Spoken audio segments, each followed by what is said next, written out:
누가복음 9장 18절에서 27절까지 말씀입니다. 함께 봉독하도록 하겠습니다. 시작. 예수께서 따로 기도하실 때에 제자들이 주와 함께 있더니 물어 이르시되 무리가 나를 누구라고 하느냐. 대답하여 이르시되 세례 요한이라 하고 더러는 엘리야라 더러는 옛 선지자 중에 한 사람이 살아났다 하나이다. 예수께서 이르시되 너희는 나를 누구라 하느냐. 베드로가 대답하여 이르되 하나님의 그리스도이시니이다 하니 경고하사 이 말을 아무에게도 이르지 말라 명하시고 이르시되 인자가 많은 고난을 받고 장로들과 대제사장들과 서기관들에게 버림받으여 죽임을 당하고 제3일에 살아나야 하리라 하시고 또 우리에게 이르시되 아무든지 나를 따라오려거든 자기를 부인하고 날마다 제 십자가를 지고 나를 따를 것이니라. 누구든지 제 목숨을 구원하고자 하면 잃을 것이요 누구든지 나를 위하여 제 목숨을 잃으면 구원하리라. 사람이 만일 온 천하를 얻고도 자기를 잃든지 빼앗기든지 하면 무엇이 유익하리요.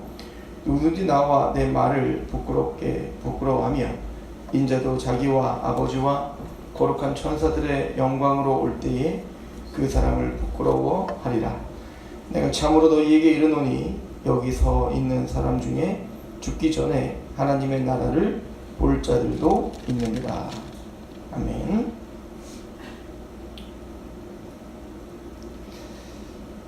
오늘 말씀은 누가복음 9장 1절부터 9절까지 예수님께서 제자들을 보내시는 장면과 우리가 연속적으로 연결지어 봐야 되는 장면입니다. 예수님은 제자들을 불러 모으셨고 그리고 파송하십니다. 예수님이 이 땅에 오신 목적이 바로 영적인 질병 가운데 또 사단의 권세 가운데 얽매여 살고 있는, 그래서 진리를 알지 못하고 또 하나님께 돌이키지 못하고 그렇게 죄악 가운데 살고 있는 사람들로 하여금 이 죄에서 건짐을 받아 이제 하나님을 알고 하나님을 예배하게 하는 것, 이것이 예수님께서 이 땅에 오신 목적이시고 또 제자들을 파송하시는 목적이죠. 자, 그러기 위해선 제자들은 여행을 위하여 아무것도 가지지 말라라고 하는 명령을 잘 기억해야 됩니다. 즉 그것은 내가 그렇게 만들 수 있거나 내가 하나님의 나라를 확장할 수 있거나 내가 사람을 변화시킬 수 없다는 것을 분명히 하시는 거예요. 즉 주님이 하시는 거죠. 주님께서 주권적으로 인도하실 일인 겁니다. 그래서 이제 9장 5절에 보면 이렇게 써있죠. 누구든지 너희를 영접하지 아니하거든 그 성에서 떠날 때에 너희 발에서 먼지를 떨어버려 그들에게서 증거를 삼으라. 즉 너희는 왕의 명령을 들고, 즉 어명을 들고 있는 사신이다. 이걸 잊지 말라는 거예요. 그러니까 우리는 우리 말을 전하는 게 아닙니다. 우리의 생각과 우리의 철학을 전하는 게 아니라, 그래서 내 생각을 좀 받아들였으면 좋겠다라고 하는 마음으로 굽신거리는 사람들이 아니에요. 우리는 왕의 명령을 들고 하나님의 말씀을 그대로 선포하고 듣지 않는다면 먼지를 떨어버려라. 그러니까 비굴하게 굴지 말라. 하나님의 말씀을 당당하게 전하고 그것이 전파되었을 때 그것을 듣지 못하고 그것을 회개하지 못하면 그것은 약간 우린 파수꾼과 같은 거죠. 그냥 돌이켜라. 돌이키지 않으면 영원한 파멸 가운데 있다라고 하는 것을 전파할 뿐입니다. 그렇다면 그렇게 질병을 치유하고 병든 자를 고치고 자연 만물을 다스리는 이 권능을 보았던 그 많은 무리들은 그 예수님의 나라 또 예수님이 오신 사명을 잘 이해했나요? 이해하지 못했어요. 그 대표적으로 헤롯을 우리가 좀 소개하고 있었는데요. 9장 7절에 보시면 분봉한 헤롯이 이 모든 일을 듣고 심히 당황했다 이렇게 표현하죠. 어떤 사람은 요한이 죽은 자 가운데서 살아났다고도 하고 어떤 사람은 엘리야가 나타나갔다고도 하고 어떤 사람 옛 선지자 한 사람이 다시 살아났다고도 함이라. 헤롯이 이르되 요한은 이 내가 목을 베었거늘 이제 이런 일이 들리니 이 사람이 누군가 하며 그를 보고자 하더라. 그러니까 이 헤롯이 어떻게 보면은 그 불신자들도 예수 그리스도에 대한 반응의 아주 대표적인 거죠. 헤롯은 자기가 무슨 죄를 졌는지 분명히 알아요. 죄 없는 세례 요한의 목을 잘랐죠. 그죠? 그 다음에 죄책감 가운데 있습니다. 그래서 항상 두려워하고 있었습니다. 근데 예수님의 범상치 않은 어떤 그런 행적들을 보면서 또 사람들이 엘리야라고도 하고 세례 요한이 다시 살아났다고도 하고 또 선지자 중에 한 사람이라고도 하니까 왜 이 헤롯은 예수님을 누군가 하고 보고 싶었을까요? 첫 번째 겁도 나고 또 호기심도 생기고 또 자신의 어떤 이런 그 어려움을 해결해 줄 수 있을 거라고 생각도 들고 또 복합적인 어떤 마음으로 예수님께 다가가고 있는 것 같습니다. 그러나 이 헤롯을 비롯한 모든 무리들은 예수님이 누구인지에 대해서 정확하게 알지를 못하고 있죠. 그렇다면 그 예수님은 누구신가에 대해서 우리가 지난 시간에 상고했던 10절부터 17절까지 오병이어 기적을 통해서 예수님은 이 땅에 섬김을 받으려 오신 것이 아니라 섬기려 하고 자기 목숨을 내어주기까지 하시기 위해 오신 왕이심을 선포하고 있는 겁니다. 그래서 예수님이 진짜 주고자 하는 떡은 바로 이 떡이 아니라 이 땅의 떡이 아니라 생명의 떡이다 라는 걸 보여주는 거예요. 그러니까 다른 말은 소급해서 설명한다면 예수님이 병든 자를 고치고 귀신을 내어주는 이런 표적들은 단순히 이 땅의 것을 위한 것이 아니라 영원한 생명을 위한 질병치유요 영원한 생명을 위한 귀신을 내어쫓는 일, 즉 하나님의 나라에 대한 이야기였음을 설명해주고 있는 거예요. 그래서 요한복음 6장과 연결해서 우리가 지난 시간에 상고했잖아요. 그러니까 모세는 이 땅에서 속한 만나를 통해 너희에게 육적인 생명을 줬지만 나는 내가 너희에게 줄 떡은 그 만나가 아니다, 이 오병이어가 아니다 이거예요. 바로 내가 바로 생명의 떡이다. 즉 예수님의 십자가를 염두에 둔, 그리고 그 떡을 나눠줄 자가 누구라는 거예요. 제자들 너희들이다. 바로 사람 낳는 어부가 될 것이다 라고 하는 거예요. 이 모든 줄거리들이 사실은 그 함축되어 고백되어지는 게 뭐냐면 오늘 본문 베드로의 고백인 겁니다. 그래서 오늘 말씀을 보면 이렇게 시작되는 것, 무리들이 나를 누구라 하냐 라고 질문을 하는 겁니다. 이건 이미 앞에서 설명했잖아요. 무리들이 어떻게 지금 예수님을 반응하고 있고 헤롯도 그 예수님을 어떻게 바라보고 있는지를 이미 설명했다고요. 그래서 예수님은 예수님이 누군지를 이미 제자들에게 보여주신 거예요. 뭘로? 나는 생명의 떡으로 내 몸이 찢기러 왔다, 이 얘기인 거죠. 그랬더니 베드로가 고백을 하기를 19절에 세례 요한이라고도 하고 더러 엘리야라고 더러는 옛 선지자 중에 한 사람이라 살아났다 하나이다. 그때 그럼 그 수많은 무리들, 이 세상을 그렇게 얘기한다고 치자, 헤롯을 비롯한 모든 세상 그렇게 안다고 치자, 그럼 너는 나를 누구라냐? 이게 중요하죠. 많은 무리들이 그렇게 알아. 근데 내가 지금 궁금한 건 너는 나를 누구로 하냐는 것이죠. 이게 우리에게 하는 질문입니다. 세상이 바라보는 종교, 세상이 원하는 예수, 세상이 원하는 하나님, 세상이 갈망하는 그 기독교, 그래 수많은 이야기들이 들릴 수 있어. 그런데 너는 기독교를 뭐라고 하냐? 너는 예수를 어떻게 믿고 있냐? 너는 어떤 신앙 가운데 있냐? 이게 지금 중요한 거예요. 21절에 경고하사 베드로가 말하죠. 20절에 하나님의 그리스도이십니다. 이거는 분명히 알았어요. 이걸 이제 마태복음 좀 더 정확하게 당시 살아계신 하나님의 아들 그리스도이십니다 라고 이제 고백을 합니다. 근데 예수님은 이 말을 아무에도 이르지 말라 말씀하시고는 바로 맞다, 옳거니. 이제 베드로가 그렇게 고백할 때 뭐라고 했어요?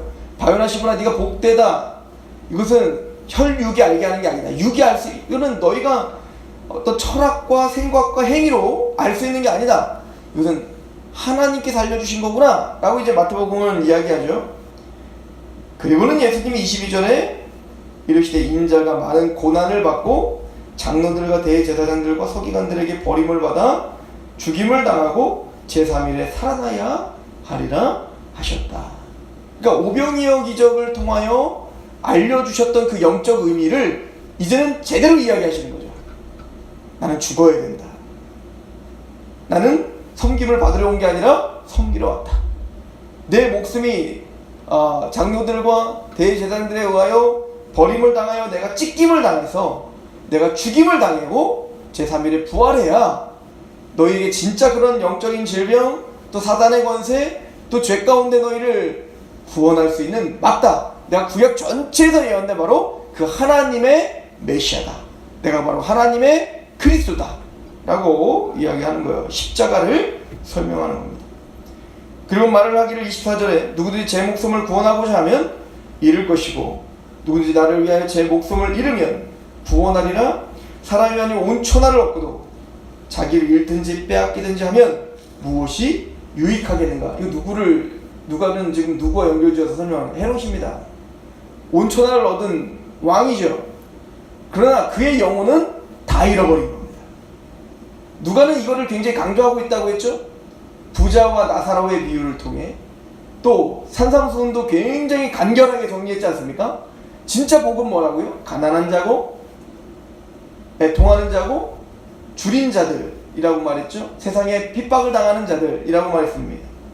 그러면은 저주는 뭐라고 했죠? 부유하고 배부르고 항상 웃고 그리고 세상 사람들의 칭찬에 목말라하는 사람들이에요. 그들은 모든 것을 얻었지만 사실은 모든 걸 잃어버린 거예요. 모든 것을 얻은 것처럼 보이지만 말입니다. 26절에 누구든지 나와 내 말을 부끄러워하면 인자도 자기와 아버지와 거룩한 천사들의 영광을 올 때에 그 사람을 부끄러워하리라. 내가 참으로 너에게 이르노니 여기서 있는 사람 중에 죽기 전에 하나님의 나라를 볼 자들도 있느니라. 그런데 예수님 말씀하시는 것은 이제 점진적으로 설명하는 거예요. 그 십자가가 끝이 아니다. 고난이 끝이 아니다. 단순히 죽자는 게 아니다 이거예요. 그 끝은 하나님이 우리에게 주실 영광이다. 제자들은 이해를 못하죠. 그래서 예수님이 여기 있는 사람 중에 그 하나님의 나라를 볼 자도 있느니라. 이걸 마태복음 뭐라고 하죠? 하나님의 영광 중에 그 영광 중에 내가 인자가 임할 것을 볼 자가 있다 라고 말해요. 이거는 재림 때까지 살아나서 재림을 볼 것이다 라는 얘기가 아니라 28절부터 이제 변화산상에서 예수님이 영광 중에 변화되는 모습을 볼 것을 이야기하는 겁니다. 그럼 왜 이게 보여줬죠? 예수님이 오병이어를 통해서 십자가를 설명했습니다. 하나님 나라가 임하는 것이 어떤 헤롯과 같이 로마와 같이 정치적 군사적 그런 힘으로 하는 것이 아니라 자기 목숨을 내어주고 또 죽임당하고 자신의 목숨을 잃어버리고 그렇게 낮아지는 십자가를 통해서 성취되고, 이건 단순히 예수님만의 이야기가 아니라 예수님을 쫓는 그 제자들의 이야기인 거예요. 앞에서 어떻게 겨자씨 하나가 큰 나물이 되는지, 또 씨앗이 하나 심겼을 때 30배, 60배, 100배 열매를 맺는다고 했는데, 그것은 인간적인 가치관으로 우리가 지금 미약하지만 앞으로는 더욱더 창대하게 되고 더욱더 큰 나라가 되고 더 큰 부자가 되고 그래서 하나님의 나라가 확장되고 이런 개념이 아니라는 걸 설명하고 있는 거예요. 이 땅에서는 죽어지고 낮아지고 없어질 때 하나님의 나라는 더욱더 커지는 거예요.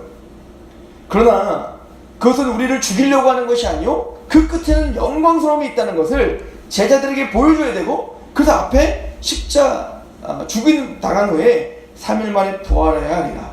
이것을 설명합니다. 근데 그 부활의 영광이 얼마나 영광스러운지, 너희가 예수님을 따라 좁은 길로 걸을 때 그 좁은 길로 걷고 마지막 열매적으로 만날 그 영광이 얼마나 놀랍고 감격스러운 것인지 알려줬어야 됐다고요. 제자들에게 알려준 것이 바로 변화산상 사건입니다. 얼마나 황홀하고 얼마나 놀랍고 얼마나 영광스러운지를 바라보며 감격하여 십자가의 가치를, 또 이 고난당하는 이 일이 우리를 죽이기 위함이 아니요 우리를 위한 가장 큰 복이며, 이 고난당함이 하나님의 영광스러움에 참여하는 길임을 제자들에게 알려줬어요. 이거 없이는 제자들이 어떻게 그 순교자의 길을 걸을 수 있겠냐고요. 히브리서 11장에 그 세상이 감당치도 못했던 믿음의 선제들이 바로 이걸 바라보며 걸었던 거 아니에요? 모세가 어떻게 히브리서 11장에 모세가 어떻게 그 애굽의 왕자로서 모든 보화보다도 그리스도와 함께 고난을 당하는 것을 가장 큰 기쁨으로 알고 십자가의 길을 걸었냐고요. 상 주심을 바라봅니다. 우리가 걷는 이 길이 이 세상의 끝이 아니라 그 영광스러운 하나님의 그 영광스러운 소망을 바라보며 장차 줄 그 영광스러운 소망을 바라보며 기뻐 걸어갈 수 있는 길임을 예수님은 제자들에게 알려주고자 하는 거예요. 단순히 우리의 입바른 고백만이 아니라 그 고백을 예수님 메시아입니다 라고 말할 때 그 메시아가 걸었던 십자가의 길을 우리도 동일하게 걸어야 돼요. 자기 십자가를 지고 걸어가야 돼요. 근데 그 끝은 예수님의 영광스러운 부활의 몸을 덧입듯 우리에게는 부활의 영광, 즉 하나님이실 가장 큰 기쁨이 있는 그 영광의 길임을 우리에게 보여줍니다. 그리고 그 영광을 바라보는 것, 이게 하나님의 나라가 우리에게 임한 증거입니다. 하나님 나라는 먹는 것, 마시는 것에 있는 것이 아니라 의와 평강과 희락인데, 이걸 로마서 5장은 정확하게 풀죠. 예수를 믿음으로 의롭다움을 받고 하나님과 화평을 누리고 장차 주어질 그 하나님이 우리에게 주신 영광을 바라보며 기뻐하는 것, 즐거워하는 것. 주님은 그 길로 우리를 초청하고 있습니다. 기도하겠습니다. 하나님 아버지, 너무나 감사합니다. 우리는 세상이 예수를 누구라 고백하든 세상이 예수님을 어떻게 믿든 상관없이 하나님의 메시아 되심을 우리는 믿습니다. 그 메시아 되심, 그리스도 되심을 우리의 탐욕으로 변질시키며 이 땅의 것을 단순히 주는 메시아가 아니라 그 예수님은 십자가에 죽으시러 오셨고 그 몸을 찢겨 생명의 떡이 되시어 우리를 위하여 고난당하시는 메시아라고 믿습니다. 또한 그 예수를 믿기에 우리도 예수님처럼 자기를 부인하고 자기 십자가를 지고 오늘 하루를 살기를 고백하는 자들입니다. 예수님 십자가 후에 부활하시어 그 영광스러움을 보여주셨던 그 하나님께서 우리에게 주실 그 영광스러움이 무엇인지를 오늘 바로 알아 그 길을 묵묵히 걸어가되 기쁨으로 걸어가게 하시옵소서. 예수님의 이름으로 감사하며 기도합니다.